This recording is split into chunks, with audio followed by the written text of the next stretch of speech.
Mateo 27.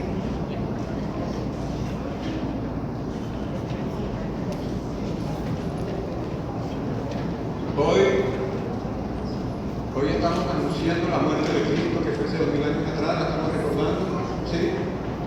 Pero no solamente la muerte, sino su resurrección, amén. Y Cristo viene pronto por su iglesia.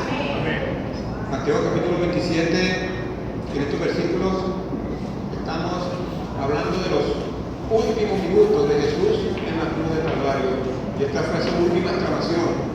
De varias exclamaciones que hizo en la cruz, esta fue, dice, mas Jesús, habiendo otra vez clamado a gran voz, dice, entregó el Espíritu. ¿Qué es? ¿Lo dije el versículo? No. Discúlpeme, el versículo 50.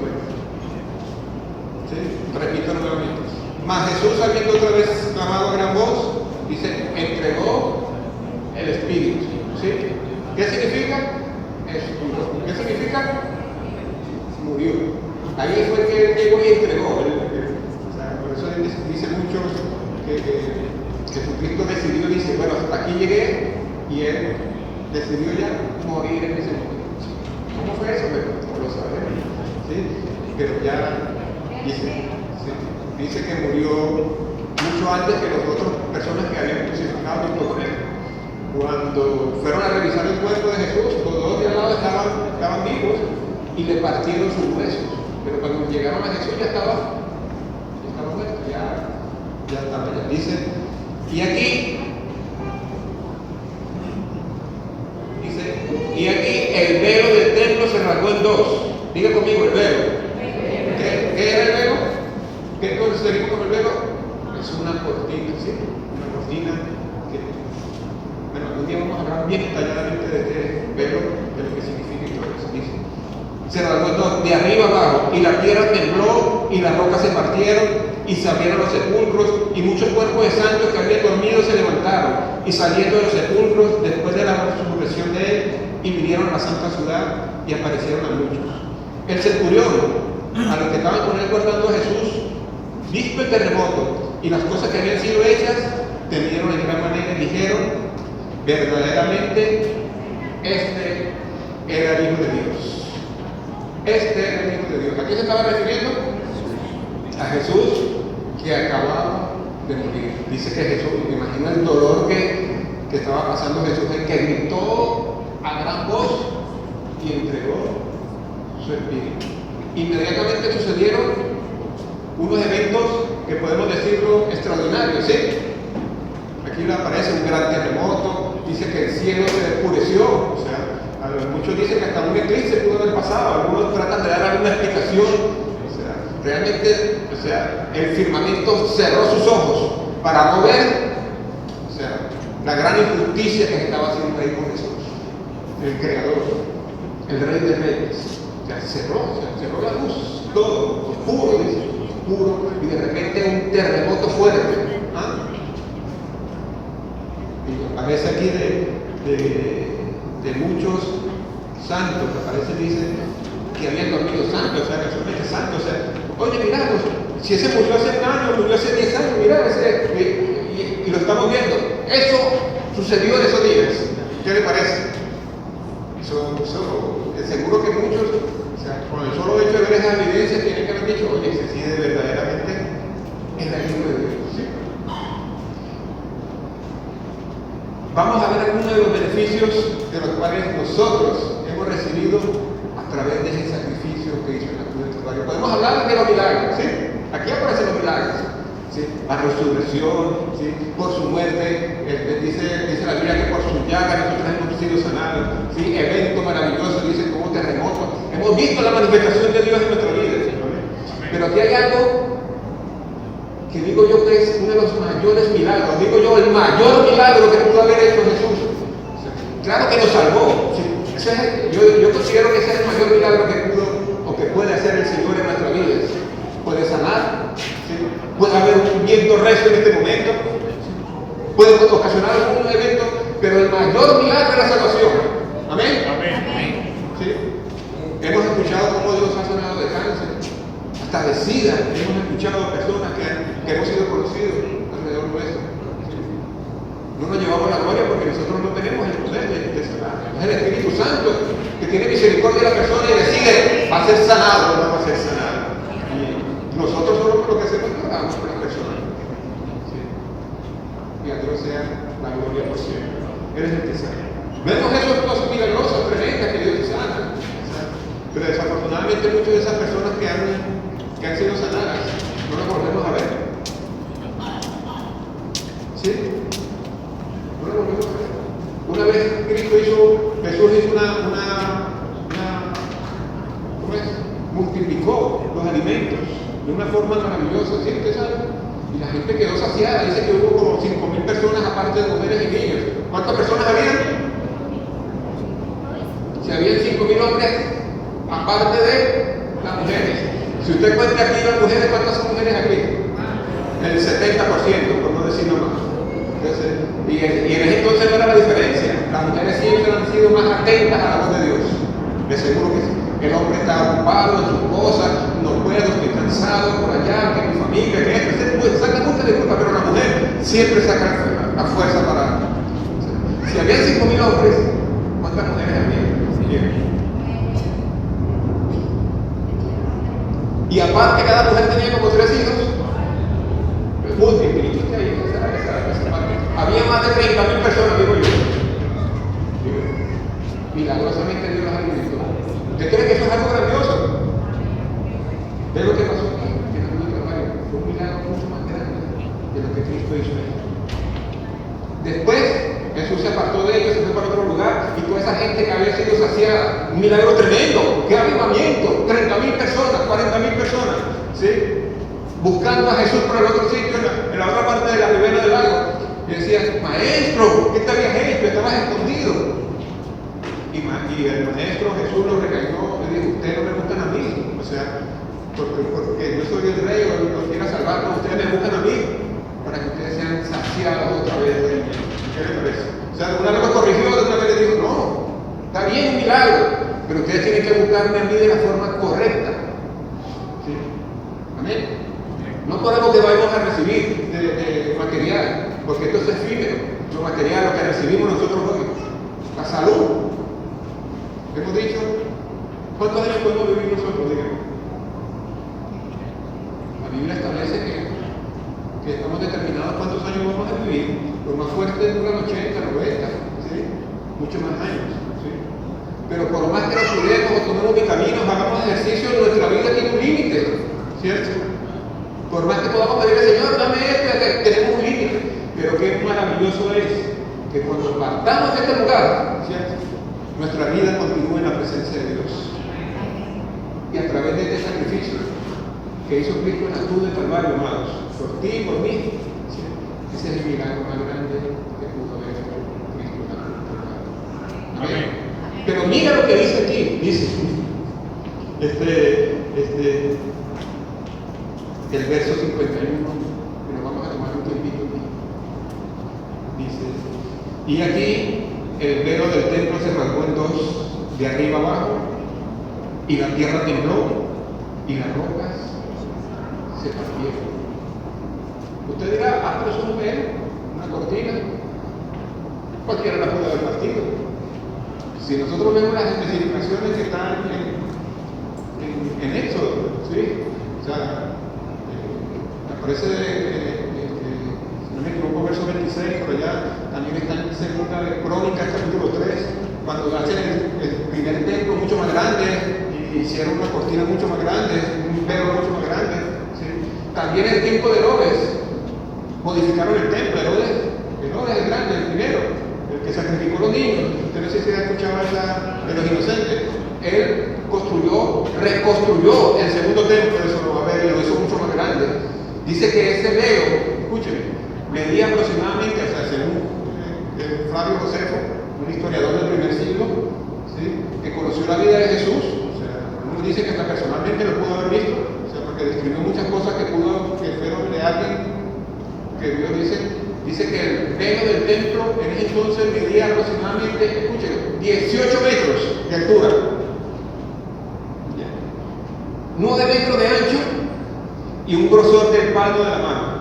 o sea, aproximadamente 10 centímetros de grueso de tela, era de tela fina, de lino fino, de púrpura, de carmesí, o sea, y el lino era redoblado, o sea, tras de que era grueso, ¿sí? Y tenía ángeles grabados en toda esa estructura, y todo su alrededor de ese velo era con columnas de oro, de piedras preciosas. O sea, esto era algo tremendo, maravilloso. Ver el templo el primer templo de Salomón. O sea, el segundo templo fue un poquito más sencillo, pero igualito tenía su gloria, también tenía. O sea, muchos determinan que el velo del templo en la época de Herodes era un poquito más alto, porque Herodes levantó el templo mucho más grande. O sea, algo. Pero bueno, lo que quiero decir es que el velo, humanamente hablando, era imposible bajarlo. Dice que aún con 2 caballos, jalando por un lado y por el otro lado, la fuerza de un animal de eso, era irrompible. Dice que se necesitaban más de 100 personas solo para mover ese velo. De lo pesado, de los huesos, de lo fuerte que era. Inclusive Josefo dice, en el escritorio dice que hasta 300 personas estaban encargadas del cuidado del velo del templo, en su mantenimiento, cuando dice que el velo del templo se rasgó, fue 18 metros, ¿quién llega hasta allá arriba? Se rasgó de arriba hacia abajo. ¿Sí? O sea, humanamente hablando, ni con un cuchillo, ni con nada, que en ese entonces, porque ahora tenemos sierras eléctricas y todo eso, lo puede decir allá, pero en ese entonces era imposible que alguien, dice que, eso lo vieron los soldados, que estaban ahí, y seguro que todo ese terremoto, y se escuchó después una voz hablar de lo que estaba pasando, mirá los muertos, mirá aquí las rocas se partieron, mirá el templo también, y el velo, cuando se habla del velo es porque eso era para ellos imposible, de que ese tipo de cortina o de velo se pudiera dañar. Eso era irrompible. ¿Sí? O sea, eso era considerado irrompible. Y en las características como Dios mandó a hacerlo era irrompible. ¿Sí? Pero murió Cristo y se rompió el velo. Y yo le digo, ese es uno de los mayores milagros que Cristo pudo haber hecho por nosotros. Usted dirá, pero ¿qué tiene que ver el velo? ¿Qué tiene que ver el velo? ¿Sabe quién representa el velo? A Cristo Jesús. El velo, cuando se construyó el velo en el templo, en el tabernáculo de Moisés, el velo, también igualito en el templo de Salomón, y también en el segundo templo de Zorobabel, muchas personas participaron en esa construcción. Fueron 40 años que estuvieron construyendo el templo, el segundo templo. El velo representaba, cuando se construyó el velo, impedía de que las personas pudieran acceder al lugar santísimo. Y el lugar santísimo estaba el arca. ¿Sí? Dentro del arca, eso era algo que tenía sus medidas, que era de oro puro y tenía unos querubines con alas, de todo era enchapado en oro, algo hermosísimo. Y adentro tenía su cavidad, y ahí estaban las tablas que el Señor escribió en Moisés. ¿Sí? ¿Se acuerdan del monte Sinaí? Las tablas, que eso lo representan en muchos sitios. ¿Ya? Ahí estaban las tablas. Ahí estaba la vara de Aarón que reverdeció milagrosamente. ¿Sí? Y ahí estaba el maná que el Señor que alimentó por 40 años el pueblo de Israel. Y ahí se mantenía intacto ese tipo de alimento que no podemos describirlo como puede ser. Un alimento espiritual, un alimento de los cielos. ¿Sí? Ahí estaba, esas 3 características, esos son los milagros de Dios. Los mandamientos y los milagros de Dios estaban ahí para recordatorio de las generaciones futuras, para que dijeran lo que está escrito en la palabra es verdad. ¿Sí? Recuerda que en la primera, cuando vino Nabucodonosor, 700 años antes de Cristo, llegó, tomó Israel y esa arca desapareció. ¿Sí? El templo fue destruido después, tiempo después fue que fue construido el segundo templo. Pero el velo impedía que la gente se acercara a ese lugar donde estaba el arca. Ese arca representaba la presencia de Dios, ¿sí? El tiempo de David, todo eso, como cuando estaba el arca de Israel, como Israel prevalecía. O sea, la presencia de Dios. Cuando Moisés entraba a ese tabernáculo, que era una estructura que hicieron para proteger esa arca, ¿sí? Que tenía que ser móvil, ¿ya? Porque ellos eran nómadas, recuerden, 40 años, nómadas, no tenían esa estructura y ese peso cuando Salomón construyó el primer templo. Pero ese velo impedía, solamente podía entrar el sacerdote una vez al año. La fiesta de la expiación en Yom Kippur, no sé si hay alguien por lo menos que maneja esa palabra, una vez al año entraba el sacerdote, dice, no sin sangre, o sea que primero tenía que hacer un sacrificio por él, redimirse, o sea, lavarse, perdonarse, o sea, él entrar puro, limpio, saber que no había cometido ningún pecado. Entonces ahí el sacerdote podía entrar una vez al año y ahí adentro dice, orar y hacer la expiación por todos los pecados que habían hecho el pueblo de Israel en todo ese tiempo y ese año, ¿sí? Entonces todo el pueblo llegaba, ¿sí? Con sus becerros, con sus vacas, con sus palomas, dependiendo de la capacidad económica que tenía cada uno, ¿sí? Los traían, los sacrificaban por los pecados de cada uno de ellos, pero ya el sacerdote lo había hecho, ¿ya? En ese lugar una vez al año. El sacerdote solo tenía acceso, escúcheme, a la presencia misma de Dios, al lugar santísimo. Nadie más tenía ese privilegio. Los demás podían entrar a los atrios, el lugar santo, hasta ahí, que eso era las ceremonias diarias que hacían en el templo, ¿sí? Pero una vez al año, solamente un sacerdote que estaba apartado, dedicado al Señor. Y además ese sacerdote tenía que, muchos dicen, algunos comentarios dicen que entraba amarrado, o entraba en los bordes de su vestidura tenían campanitas, para que la gente escuchara la que estaba de pie, ¿sí? Porque el que entraba en pecado, o el que no entraba puro, moría al entrar en esa presencia de Dios. ¿Qué les parece? Ese velo impedía que la gente de afuera pudiera ver. Eso era imposible ver. O sea, de afuera, hay una indígena por ahí, alguna que se mete uno. ¿Usted no ha visto por el lado una cortinita? ¿Sí? En su casa la cortinita que miran por ahí. ¿Sí? Eso era imposible. Entonces, por las dimensiones que le estoy dando de ese velo, 18 metros, ¿sí? 9 metros de ancho, su grosor, o sea, de 10 centímetros, y tenía varias telas ahí entrelazadas, cosidas, con materiales de mucha calidad. Pero cuando el velo se rompe, ahí pasó un milagro maravilloso, mucho más que el terremoto, mucho más que las piedras se rajaran, mucho más que los muertos se levantaran de los sepulcros, los muertos de los santos que ya habían muerto años atrás, ¿sí? Mucho más que todos esos milagros, que muchas veces nosotros seguimos esos milagros. Ahí un milagro tremendo. ¿Sabe qué pasó?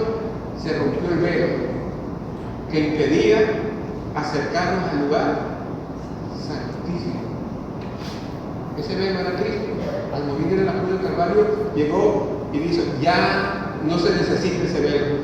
Ahora, dice, ahora, de aquí en adelante, cada uno de nosotros podemos entrar libremente a la presencia de Dios. Ese es el milagro, yo digo, como unos milagros maravillosos que Cristo hizo en la cruz del Calvario. Por nuestra salvación, sí. Por nuestra redención, sí. Por nuestras enfermedades, sí.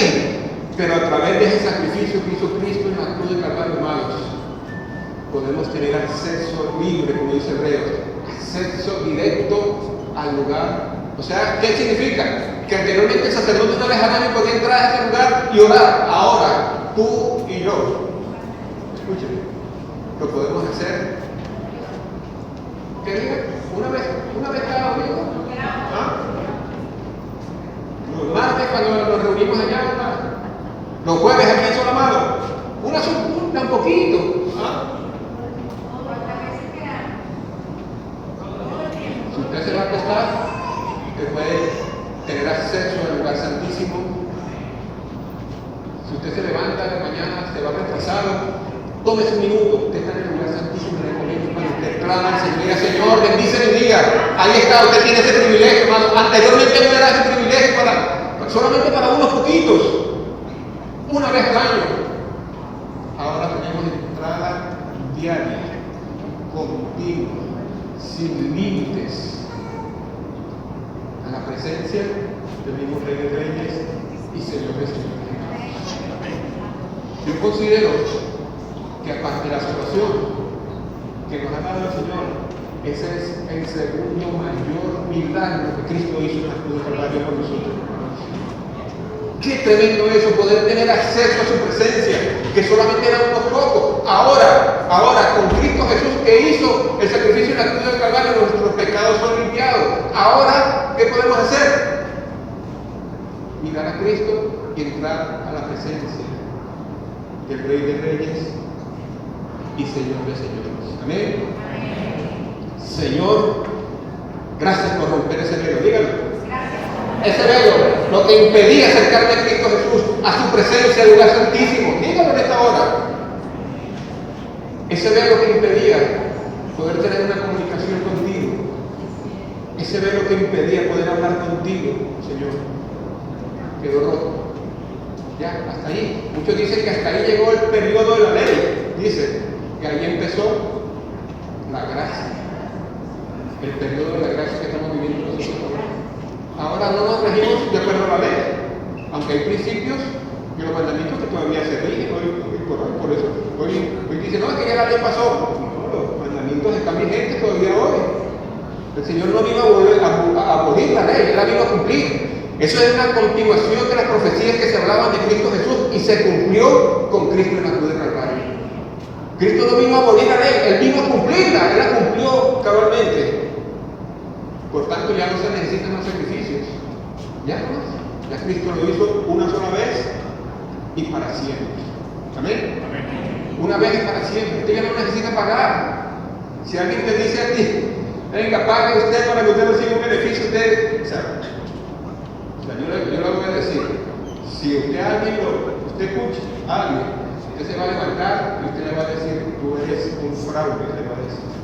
Porque ya Cristo Jesús pagó para que yo tuviera redención, sanidad, restauración, provisión en el nombre de Jesús. Lo pagó la cruz del Calvario por nosotros, hermanos. No se debe quedar por eso al lado, a mi Dios, no se pueden llamar, ya, que quieren utilizar como mercancía la palabra de Dios. No se dejen más engañar.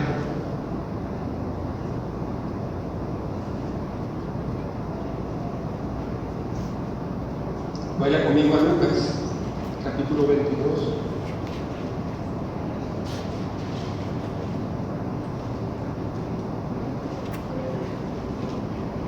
Dice rápidamente el verso 7. Llegó el día de los panes sin levadura, que ese día previo a la Pascua, dice, el cual era necesario sacrificar el cordero de la Pascua.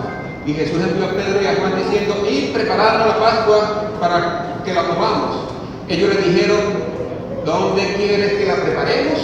¿Sí? Dijeron los discípulos. Y él le dijo, ve aquí, al entrar en la ciudad os saldrá al encuentro un hombre que llevaba un cántaro de agua. Seguidle hasta la casa donde entrare. Y decía el padre de familia de esa casa, el maestro te dice, ¿dónde está el aposento donde he comer la Pascua con mis discípulos? Ya yo tenía preparado todo eso, Cristo tenía ya preparado todo eso. ¿A dónde vamos a hacer la Pascua? Bueno, manda de tal personaje. Y dile que él llegaron los discípulos y el personaje le explicó un aposento ya acondicionado para la última cena. ¿Has escuchado la última cena? ¿Sí? Cristo cuántas veces no habrá cenado con los discípulos. 3 años y medio que estuvo con ellos, tuvo que haber cenado, desayunado, almorzado, unas empanaditas por ahí, de seguro que unos pataconcitos bien ricos con ellos, ¿sí? Muchas veces, ¿sí? De seguro una pizza por ahí del parque que comieron por allá, ¿no? Son muy ricos eso. Ellos comían, ellos disfrutaban de la comida, ¿sí? Disfrutaban muchas veces, pero ese día había algo especial. Era la última cena. Nadie sabía, los discípulos no sabían. ¿Sí? Dice, verso 12, entonces ellos mostraron un gran aposento alto ya dispuesto, preparado allí. Fueron pues, sellaron como le había dicho y prepararon la Pascua. La Pascua, la fiesta. ¿Sí? Esa era una fiesta que todavía se practica hoy todavía, los pueblos de Israel. Sí. Sí. Dice, pero mira lo que dice, cuando era la hora, se sentó a la mesa y con él los apóstoles, y le dijo, ¿cuánto he deseado comer con vosotros esta Pascua antes que padezca? ¿Cuánto he deseado? Pero si ya Cristo ha cenado un montón de veces con ellos, ¿qué especial tiene esta Pascua? Es la última, ¿sí? Pero dice, ¿cuánto he deseado? ¿O cuánto me he anhelado? ¿Cuánto le he pedido al Señor que llegue este momento? Que se cumplan las Escrituras en mi vida. ¿Por qué? Porque Él sabía lo que tú y yo íbamos a recibir. Él sabía, y por tanto decía, Él deseaba que llegue este momento. Aunque sabemos que Él iba a sufrir, y Él sabía que iba a sufrir, y Él le pidió, Señor, si es posible, aparta de mí esta copa, pero que no se haga con voluntad. O sea, sabía como humano que Él iba a sufrir horriblemente su castigo, sus humillaciones en la cruz del Calvario. Pero dice, ¿cuánto he deseado que llegara esta Pascua? Esa misma noche, Cristo fue arrestado. Ese mismo momento, cuando Él terminó de cenar, en esta parte, es cuando Judas salió y los traicionó. Ahí fue, por eso tenía algo de especial. La última cena, mira lo que dice. 15. Y le dijo, ¿cuánto he deseado comer con vosotros esta Pascua antes que padezca? Porque os digo que no la comeré más hasta que se cumpla. Hasta que se cumpla. O sea, se cumpla toda la palabra, todo. Hasta que se cumpla en el reino de Dios. Y habiendo tomado la copa, dijo, dio gracias y dijo, tomad esto y repartidlo entre vosotros. Porque os digo que no beberé más del fruto de la vid hasta que el reino de Dios venga nuevamente. Cristo viene pronto otra vez. ¿Usted lo cree? Hoy lo estamos anunciando nosotros. Cristo lo dijo una y otra vez, que Él se iba a ir y va a volver otra vez por su iglesia. Amén. Nosotros creemos eso. Y esta dice, pero este verso dice, ¿cuánto he deseado comer esta última cena? Que posiblemente cualquiera uno de nosotros que se va a despedir, ¿qué hace? Llora, se lamenta, dice, no quisiera que llegara este día de despedida, pero el Señor le estaba diciendo, ¿cuánto he deseado? ¿Por qué Cristo estaba deseando llegar a ese momento? Porque sabía que se iba a cumplir todo lo que se dijo de Cristo que iba a pasar, y todos los resultados, los beneficios, los favores, las bendiciones, sus regalos, su Espíritu Santo en nuestra vida que iba a venir a través del sacrificio que Cristo hizo en la cruz del Calvario. Muchos de nosotros limitamos, sí, Cristo murió por mí, por mi salvación, sí, por mi salvación, lo limitamos hasta ahí, pero nos olvidamos más de los resultados, no solamente por nuestra salvación, por nuestras enfermedades, por nuestra provisión, pero también para tener un acceso directo ante la presencia de Dios, hermano, que eso antes no lo teníamos. Ahora podemos tener un acceso directo aquí donde estamos nosotros, en el bus, en la calle, en nuestro cuarto durmiendo, haciendo ese sancocho bien rico que ustedes hacen, ¿no? Lo que les gusta cocinar.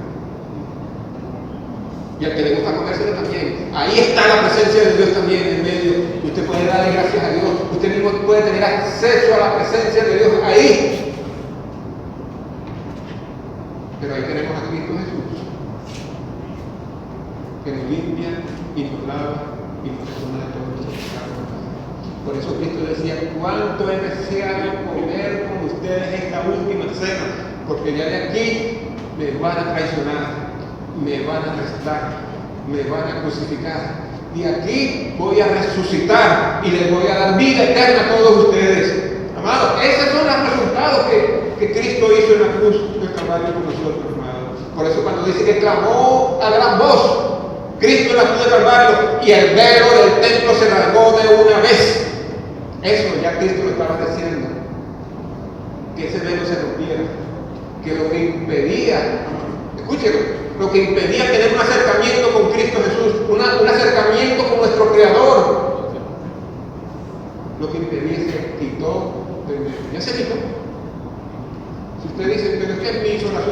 escuchar. No, pero es que Dios no me responde. Hay algo que está pasando en tu vida. Pídele perdón al Señor, ahí lo tenemos. El sacerdote no podía entrar si no primero él se redimía. Él hacía un sacrificio personalmente, el sacerdote se purificaba, ¿sí?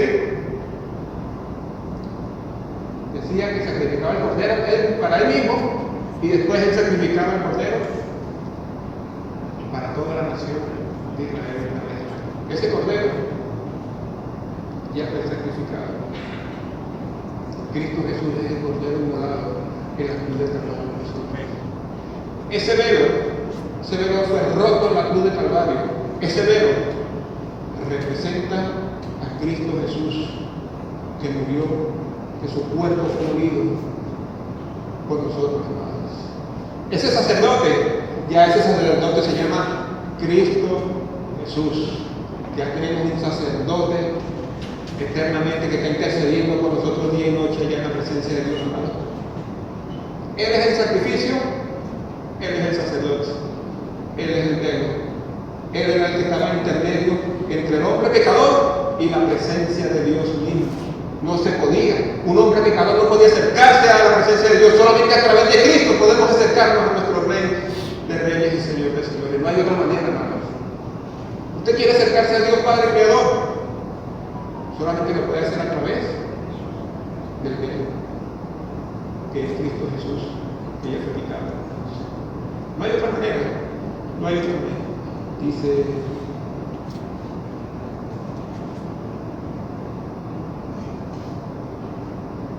vaya conmigo a Hebreos capítulo 10. ¿Qué es lo que habla Hebreos capítulo 10?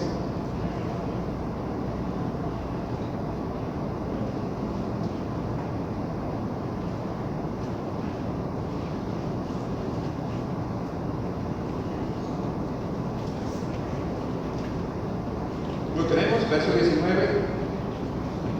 Así que, hermanos, teniendo libertad para entrar en el lugar santísimo por la sangre de Jesucristo. Mira cómo dice Hebreos. Repito. Así que, hermanos, teniendo libertad para entrar en el lugar santísimo por la sangre de qué? El sacrificio que hizo Cristo en la cruz del Calvario. Dice: por el camino nuevo y vivo que Él nos abrió a través del velo, esto es, de su carne. ¿Sí? ¿A través de quién? Ese velo que rompió. ¿Sí? Cuando Él murió, ¿qué pasó? El velo del templo se rasgó. Representaba el cuerpo de Cristo que murió en la cruz del Calvario. Lo que impedía acercarnos a nuestro Dios poderoso ya fue roto, ya fue quitado. ¿Sí? Y teniendo un gran sumo sacerdote sobre la casa de Dios. ¿Quién es el sumo sacerdote? Cristo Jesús. Dice: acerquémonos con corazón sincero, en plena certidumbre de fe, purificando los corazones de mala conciencia y lavando los cuerpos con agua pura. ¿A través de quién? De la sangre de Cristo. De la sangre de Cristo. ¿Usted qué tiene que hacer? Pero usted dirá: pero es que Dios no me escucha porque es pecado. ¿Qué tiene que hacer usted? Dígame, ¿qué tiene que hacer? Pídale perdón a Jesús. Los sacerdotes tenían que purificarse antes de entrar al lugar santísimo. Usted, antes de orar, usted dice: Señor, perdóname. Ahí en ese momento, perdón, me arrepiento. Primera de Juan 1:9 dice que si confesamos nuestros pecados, Él es fiel y justo para perdonar todos nuestros pecados y limpiarnos de toda maldad. Ahí está. Lo que hacía el sacerdote una vez al año, ya lo puedes hacer directamente con Cristo Jesús. ¿Sí? Ya puedes llegar al lugar, a la presencia de Dios. Porque es que fallamos. ¿Usted falla o no falla? ¿Sí? ¿Ah? ¿Usted pelea con su esposo? No me lo diga. O su esposa es la que pelea. O su esposa es la que pelea. ¿Ah? Pero a veces ofendemos cuando estamos molestos, ¿sí? Fallando. ¿Ah? Hay otras cosas que podemos decir, que podemos hacer. ¿Sí? Dice: saber hacer lo bueno y no hacerlo es contado por pecado. Algo tan tremendo. No darle gracias a Dios, simplemente algo. Creer que nosotros fuimos capaces de hacer lo que hemos hecho y no darle la gloria a Dios por las cosas que hacemos. Ignoramos la presencia de Dios que nos bendice muchas veces. Ignoramos la presencia de Dios y su misericordia que nos mantiene vivos. Ahí está, y usted cuando llega, usted dice, Señor, perdóname. Algo tan sencillo, no te agradecimos de día de día. Algo tan sencillo, usted diga, pero pastor, algo tan sencillo. Dígame perdón, Señor, porque usted dice, no es que yo no he pecado. Dígame perdón, Señor. Ya está limpiando, ¿sí? ¿Ven? Como lo vamos a hacer ahora con la cena del Señor. Antes de tomar la cena del Señor, te va a decir, Señor, perdón. ¿Sí? Cristo Jesús en este momento, en ese mismo instante, te va a perdonar. Y un verdadero arrepentimiento, ¿qué significa? Pero pastor, así tan sencillo, no lo veo tan difícil. ¿Sí? Pero un verdadero arrepentimiento significa corregir el camino. Arrepentirse de llorar, ¿sí? O sea, puede haber sentimientos de dolor por lo mal que hemos hecho, nos hemos comportado mal con nuestra familia, hemos comportado mal en el trabajo, hemos comportado mal con nuestros amigos, etcétera, muchas cosas. ¿Sí? Pero la idea es no volverlo a hacer. ¿Sí? Pero si usted lo vuelve a hacer, no tuvo un verdadero arrepentimiento. ¿Sí? Ahí es lo que pasa. Esa es la diferencia. Dice, acerquémonos un corazón sincero, plena certidumbre de fe, purificando nuestros corazones de mala conciencia y lavando los cuerpos con agua pura. Dice, mantengamos firmes y fructuosa la profesión de nuestra esperanza, porque fiel es que lo prometió. Y consideremos unos a otros para estimularnos al amor y las buenas obras. No dejándonos de congregar como algunos tienen por costumbre, sino exhortándonos, y tanto más cuando veis que aquel día se acerca. Hace 2000 años atrás, dijo Pablo una vez, Cristo viene pronto. En Apocalipsis aparece y dice, ven Señor Jesús, Cristo viene pronto. Dijimos aquí que Cristo venía pronto otra vez. Él anunció que venía nuevamente por su iglesia, hermanos. Si hace 2000 años atrás Pablo lo anunció, ¿cuánto más nosotros ahora de decir Cristo viene pronto? Viene por una iglesia santa, dice, una iglesia sin arruga, una iglesia pura, una iglesia que se mantenga obediente a la palabra de Dios. Por eso es que viene Cristo por una iglesia, por eso es que tenemos el acceso directo, para que ya no dependamos de hombres, sino que dependamos de Cristo Jesús. Pon la mirada en Cristo Jesús, pon la mirada en Cristo Jesús, diariamente, constantemente. Estoy seguro que Él te transformará en el nombre de Jesús. Sigamos otra vez en Hebreo, vaya a el capítulo 10. Ya, eso ya lo dijimos, ¿no? ¿Sí?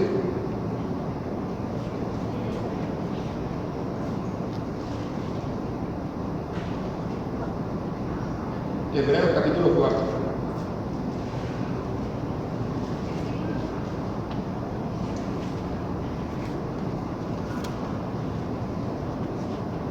Versículo 14. Dice Jesús, el gran sumo sacerdote.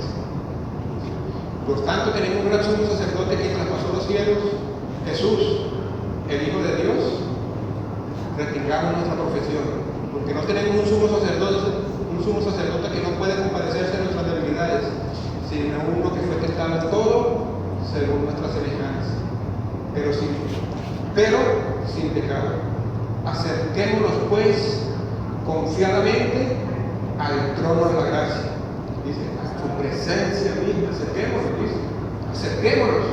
O sea, esa invitación está diciendo el libro de Hebreos. El escritor se presume que fue Pablo, ¿sí? Dice, el escritor dice, acerquémonos confiadamente al trono de su gracia, dice, para alcanzar misericordia y hallar gracia para los oportuno socorro. Acerquémonos. Ya tenemos un gran sumo sacerdote que intercede por nosotros, ¿sí? Ya tenemos el cordero que fue sacrificado por nosotros. Ya lo que nos queda es creer y mantenernos firmes en el nombre de Jesús. Y ahora, anteriormente un sacerdote oraba por nosotros, ¿sí? Y no le daban el valor, ¿sí?, a los sacrificios de los animales, ¿sí? Eso tuvo su gloria en ese entonces, como dice, ¿sí? Pero si eso tuvo su gloria, ahora mucho más la sangre del Cordero, tenemos nosotros que tomar en cuenta. Tenemos que tomar en cuenta. No fue la sangre de un becerro, la sangre de una paloma, no, la que fue sacrificada. Fue la sangre del mismo Jesús, del Rey de Reyes, que murió por ti y murió por mí.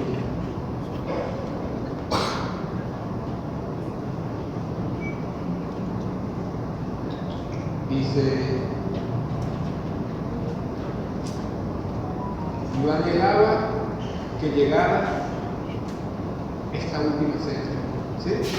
Cristo anhelaba, cuando estaba reunido allá con sus discípulos, anhelaba. ¿Por qué anhelaba? Porque sabía que iba a venir la salvación. Sabía que íbamos a tener acceso directo a la presencia de Dios. Y mira otra cosa, rapiditamente, ya dice, en Juan 16, 7 dice, rápido, dice, pero yo os digo la verdad, os conviene que yo me vaya, porque si no me fuera, el Consolador no vendría a vosotros, mas si me fuere, os lo enviaré. Y cuando Él venga, convencerá al mundo de pecado, de justicia y de juicio, dice, de pecado por cuanto no creen en mí, de justicia por cuanto voy al Padre y no me veréis más, y de juicio por cuanto el príncipe de este mundo ha sido ya juzgado, dice, aún tengo muchas cosas que deciros, pero no lo podéis sobrellevar. Pero dice, más sin embargo, cuando venga el Espíritu de verdad, Él os guiará a toda verdad. ¿Sí? Cuando estaba en esa última cena, me decía, me gozo porque llegó este día. ¿Ah? Qué tremendo, ¿eh? Me alegro porque llegó esta última cena, porque a ustedes les conviene. Dice, conviene que yo pase por todo lo que pasé, ese sacrificio, esa muerte. Conviene, dice, conviene que yo me vaya, porque la forma de irse Cristo fue horrible. Ningún humano quiere pasar por ni la mitad de lo que pasó Cristo Jesús. Hace unos años atrás vimos la pasión de Cristo. ¿Quién? Otra vez, la pasión de Cristo. La forma como, el autor representó las escenas de los últimos, el último día de Cristo vivo, antes de morir. Eso fue tremendo, terrible. La forma como fue juzgado, cómo fue humillado, las mentiras que se utilizaron, la manipulación que se usó para que él fuera. Claro, todo tenía que cumplirse en las Escrituras. Ya estaba escrito que él iba a morir por el pueblo. Pero cómo murió, sus heridas, cómo fue azotado. Esa parte cuando fue azotada, a mí me costó verlo, de verdad. Sus latigazos. Usted sabe que eso no era solamente una correa, eso tenían incrustados objetos metálicos para que la carne se desprendiera de. Disculpe que yo pastor, si es aquí, ¿no? Pero es que la Biblia lo dice. Y muchas veces nosotros no tomamos en cuenta ese sacrificio que hizo Cristo. Porque nosotros decimos, bien, gracias, mi vida está bien. No nos preocupamos por el significado real que Cristo murió por nosotros en la cruz del Calvario, por salvación, por vida eterna, por tener un acceso directo a su presencia, por ser sanados, restaurados. En Él fuimos enriquecidos todos nosotros, dice la Biblia. Tantas cosas, tantos beneficios. Y nosotros, dicen, pero cuando venga el Espíritu de verdad, Él os guiará a toda verdad, porque no hablará por su propia cuenta, sino que hablará todo lo que oyere y os hará saber las cosas que habrán de venir. Él me glorificará, porque tomará de lo mío y lo hará saber. ¿Para qué viene el Espíritu Santo? Dígame. ¿Para qué viene el Espíritu Santo? Para traer gloria al nombre de Jesús. Él nos guiará, dice, a toda verdad. La Biblia dice que Él es el Consolador. El Espíritu Santo en nuestra vida, Él nos consuela, nos alienta, nos fortalece. Eso es lo que significa esa palabra, fortalecer. Ya no estamos solos, hermanos. Hay una gran pandemia el día de hoy. Jóvenes que están aquí, por aquí, escúchenme. Aquí está, uno levantaron la cabeza, está la cabeza. hay una gran pandemia y es una gran soledad que está pasando muchos jóvenes hoy en día, que están metidos en las redes sociales y tienen vida social, pero ¿cómo se llama? Virtual, ¿sí? No tienen amigos, no tienen compañeros, no tienen relación con sus vecinos, solamente se les ve la cara cuando se va la luz. Usted no ve este tipo de jóvenes, oh, ya no estaban vestidos muchachos, es que se fue la luz, ¿ya? Y salieron del cuarto. Una gran, o sea, es una pandemia que está pasando hoy en día en nuestra vida. Estamos viendo a los jóvenes adultos que están también cayendo en este sistema, alejados de la sociedad, de los amigos. Hay una encuesta que salió esta semana, que yo la leí. De cada 10 personas, 6 se sienten solos. ¿Usted sabe eso? Yo digo que es una cifra alarmante. De cada 10 personas, 6 se sienten con ese ánimo de soledad. Y esa soledad, ¿qué trae? Malos pensamientos, malas decisiones, falta de relación con el mundo, pierde oportunidades en muchas partes del trabajo. No se desarrollan sus talentos, hermano. Sus llamados, sus ministerios. Esa pandemia tiene que ser hoy vacunada con la palabra de Dios. En el nombre de Jesús. Jóvenes que están aquí, hermano, escuchen de verdad esta palabra. Yo se lo he dicho, se lo digo al hijo mío en muchas ocasiones. Ese tiempo tan exagerado que están pasando en las redes sociales está haciendo un daño enorme a nuestros jóvenes. Están creando soledad en su vida, son solitarios. Dice que tienen 1000 amigos en su Facebook, pero eso son mentiras. Ninguno de ellos es amigo, solamente comparten sus mismas necesidades y sus mismas frustraciones. Y dan a entender de vidas diferentes, o sea, de vidas que viajan, que pasean, pero están recluidos en lo oscuro de un cuarto. Amados, pero aquí está el Espíritu Santo, que es el verdadero consolador. Él vino a nosotros, primero a través de quién? De la muerte de Cristo. O sea que ya no estamos más solos, amados. No se sientan solos, jóvenes que están aquí, no pueden sentirse más solos. No busquen el teléfono para mitigar esa soledad. Busquen a otros amigos, busquen a sus familiares, a sus padres. Vaya, busquen desarrollar sus talentos. Y por qué no mucho más busquen la presencia de Dios, que eso es lo que tienen que hacer de aquí en adelante nuestros jóvenes y también los que no son tan jóvenes, adultos, que muchos estamos cayendo, digo yo, porque a veces, amado, yo me he visto en las redes sociales, son 2 horas que paso yo ahí en las redes sociales y digo, no puede ser posible. Me paro y digo, pero es que nos atrapa, nos tiene esclavizados. Usted no puede permitir que eso pase en su vida. Jóvenes, Dios nos ha dado una capacidad de decidir y tenemos el Espíritu Santo que nos guía a toda verdad. Pídale al Espíritu Santo que te guíe, que te fortalezca. Hoy lo tenemos, gracias al sacrificio que hizo Cristo en la cruz de Calvario por nosotros. No entre más en esos porcentajes de soledad que está pasando en esta sociedad, hermanos. Hoy se ha ocultado los suicidios. Usted no ha escuchado más suicidios. Usted ha escuchado. Y eso está oculto. Ya no lo dicen porque eso no conviene que una sociedad se dé cuenta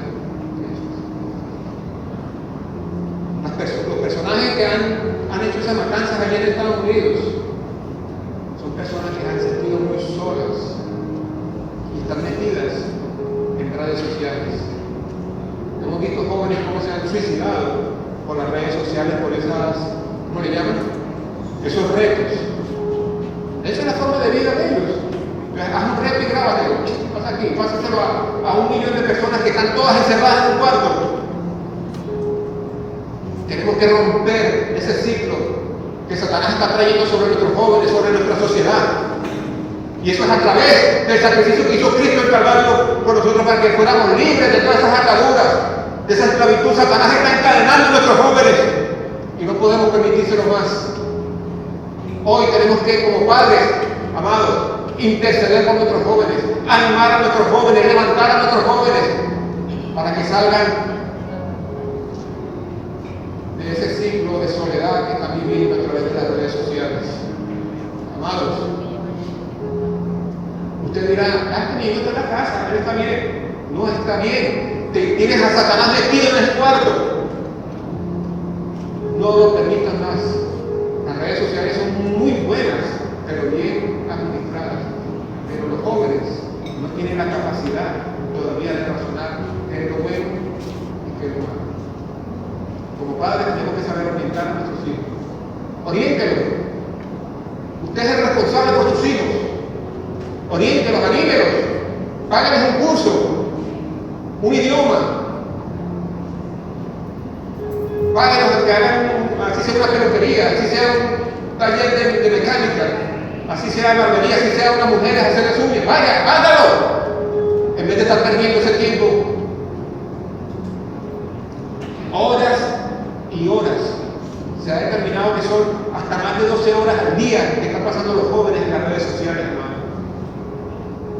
Vidas frustradas, y vemos adultos frustrados. No podemos permitir eso más. Recuerden que Cristo Jesús también murió por nuestros hijos y nuestros jóvenes.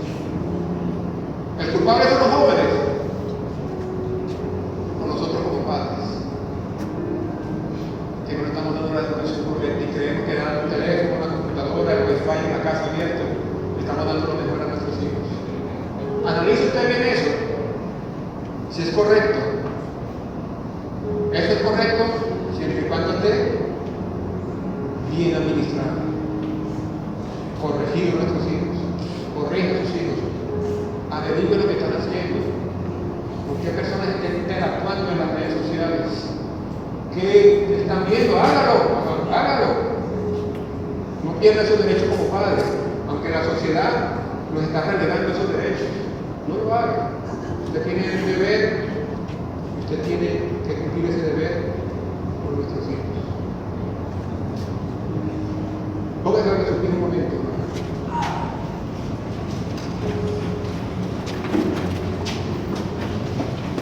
Conviene que yo me vaya, dijo Jesús a sus discípulos.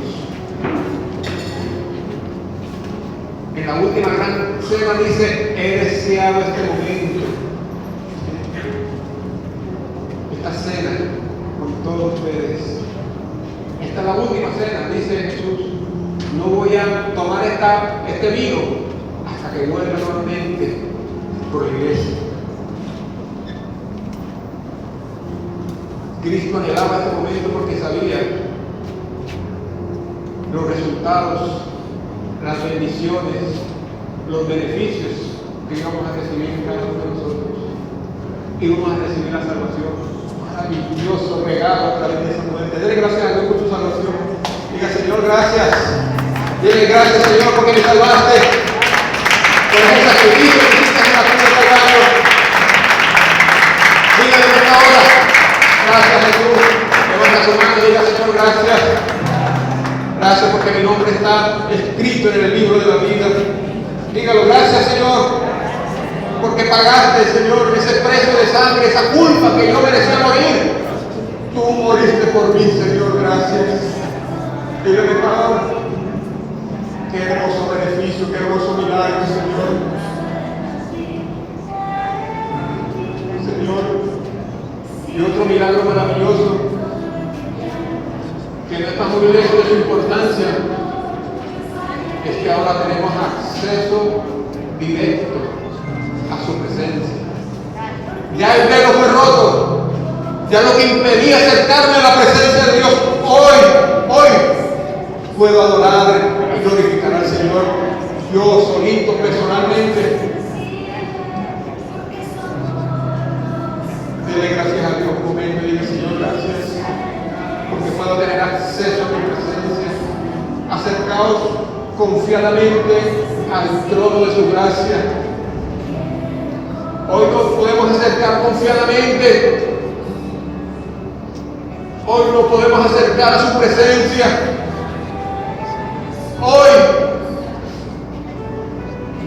Hoy te puedo alabar y glorificar sin ningún prejuicio, porque ya he sido lavado, he sido redimido, he sido salvado, he sido perdonado. Señor, ahora puedo acercarme, doblar mis rodillas y decirte, Señor, te alabo, te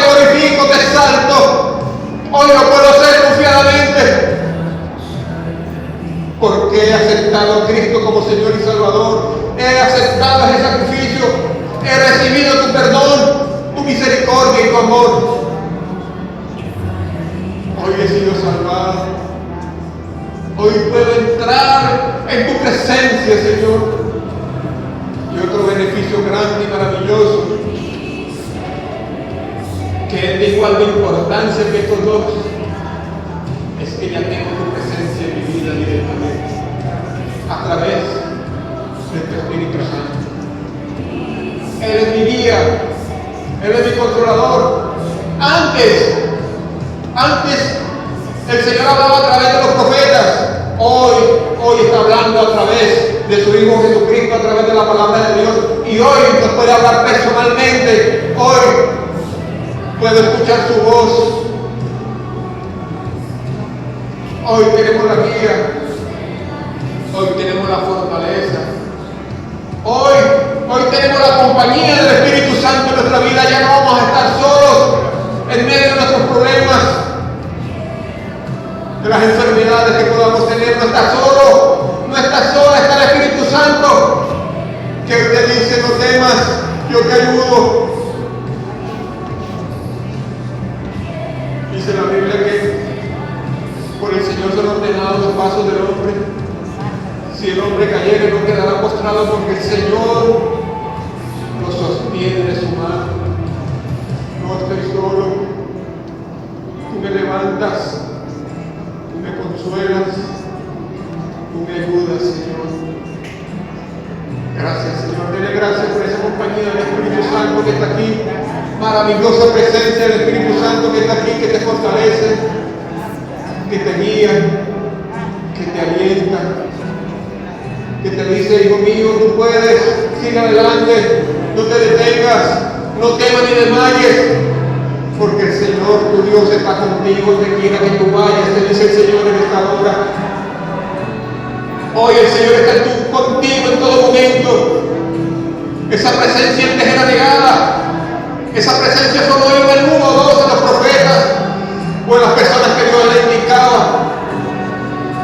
Hoy somos templo del Espíritu Santo. El Señor mora en nuestras vidas. Y por eso hoy le digo: gracias, Señor. Dele gracias al Señor. Diga: Señor, gracias. Levanto mi mano en agradecimiento. Dile al Señor: gracias. Levanta tu voz y diga: Señor, gracias. Levanta tu corazón y dile: gracias. Gracias, Señor, por lo que hiciste por mí en la cruz del Calvario. Me diste salvación, me diste tu Espíritu Santo, me diste acceso a tu presencia, Señor. Gracias. Hoy el velo se rompió. Hoy el que impedía acercarme a tu presencia se fue de mi vida. Hoy abre mis ojos para ver tu grandeza y tus maravillas,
Dice en Hebreos capítulo 12, dice, por tanto nosotros también teniendo el derredor nuestro tan grande número de testigos, despojémonos de todo peso y del pecado que nos asedia y corramos con paciencia la carrera que tenemos por delante.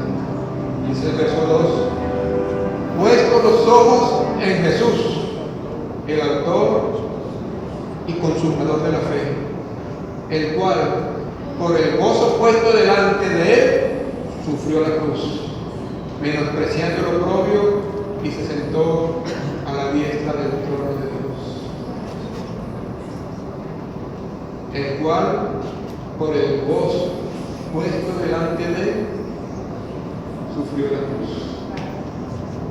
Cristo sufrió la cruz de Calvario, amén, pero lo sufrió con gozo. Amados, él se gozó, como lo dice ahí en Mateo capítulo 27, que él anhelaba estar en esta última cena. Dice que él sufrió la cruz con gozo, porque sabía lo que íbamos a recibir. Así que gócese, hermano, ahora. Denle unos minutos a la presencia del Espíritu Santo, que está goza en estos lugares, gócese en la presencia de Dios, diga, gracias, Señor. Solo a través de la ayuda del Espíritu Santo, hermanos, podemos soportar los problemas con gozo y alegría. La Biblia dice, gozaos siempre en el Señor. Solo con la ayuda del Espíritu Santo es que podemos soportar las tentaciones, las debilidades, las angustias, los problemas. No tenemos ninguna otra ayuda sino la del mismo Espíritu Santo en nuestras vidas. Él se gozó en la cruz porque sabía que iba a salir más que vencedor de ahí, de esa situación tan difícil. Porque sabía que Satanás iba a ser vencido en la cruz de Calvario.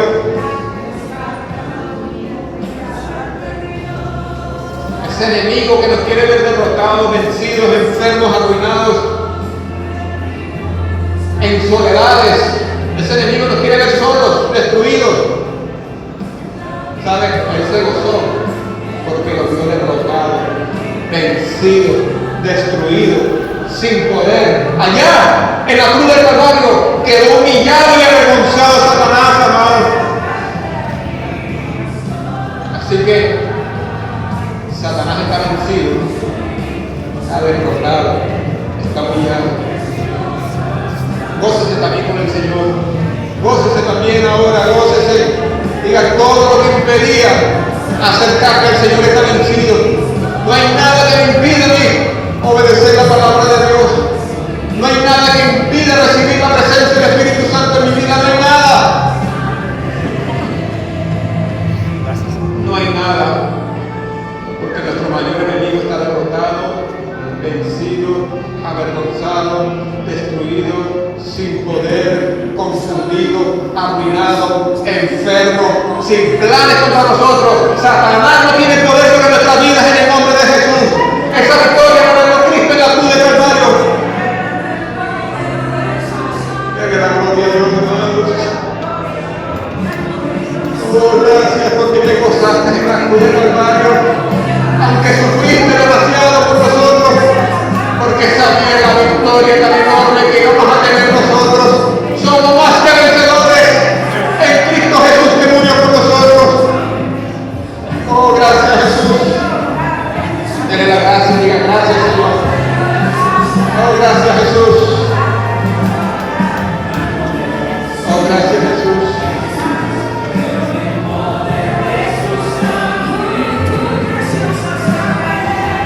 Así que cuando te diga el diablo, el enemigo, cuando escuches alguna voz que te diga, estás solo, nadie te ayuda, dile, mentiroso Satanás, el Espíritu Santo está en mi vida y Él me guía y me fortalece. Cuando escuches esa voz que te diga, estás enfermo y de eso vas a morir, tú le vas a decir, diablo mentiroso, estás vencido en el nombre de Jesús, porque por su llaga yo he sido curado. Gracias, Señor. Cuando te diga ese diablo mentiroso que te diga que tú vas a estar derrotado y arruinado, diga,